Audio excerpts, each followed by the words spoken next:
Évaluation de la vulnérabilité. L'évaluation de la vulnérabilité est un moyen de déterminer de quelle aide un individu ou une famille a besoin. L'évaluation de la vulnérabilité est un processus à multiples facettes mené par des spécialistes du domaine social.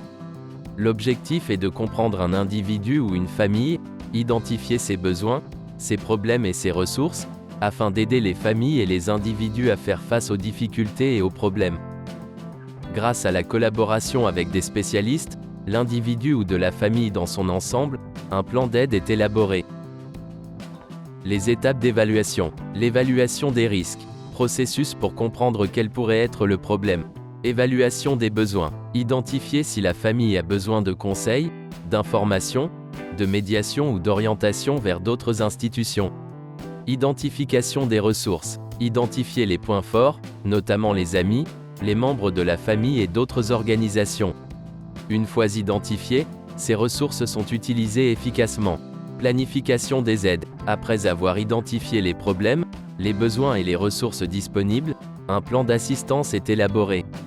Suivi et révision. Observer si l'aide apportée à la personne ou à la famille répond aux besoins.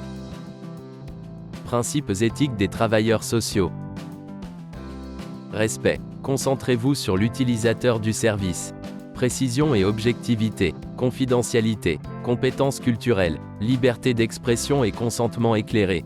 Professionnalisme. Interaction et collaboration avec l'individu. Groupe de personnes vulnérables. Mineurs non accompagnés et proches qui en prennent soin. Femmes enceintes. Parents célibataires. Étrangers handicapés. Ceux qui souffrent de troubles mentaux ou comportementaux. Ceux qui ont des problèmes de santé. Victimes de torture, de viol ou d'autres violences. Victimes de la traite des êtres humains. LGBTQI+. Personnes âgées. Familles élevant des enfants mineurs. Élèves des écoles ordinaires. D'autres cas selon la décision de la commission de vulnérabilité. Comment est réalisée l'évaluation de la vulnérabilité précisément pour ces groupes? L'évaluation de la vulnérabilité d'un individu ou d'une famille se déroule en suivant ces étapes. Établir des contacts et apprendre à se connaître. Recueillir les premières informations. Fixer des objectifs et plans de mise en œuvre. Recueillir des informations sur la famille ou l'individu. Identifier les besoins et les problèmes. Identifier les points forts. Préparer un rapport avec des recommandations et des actions. Intervention et suivi. Toutes ces étapes d'évaluation de la vulnérabilité sont prises pour que les spécialistes du centre d'accueil des réfugiés puissent aider efficacement les personnes confrontées à des situations complexes. Le travail est effectué pour le bénéfice et le bien-être des individus.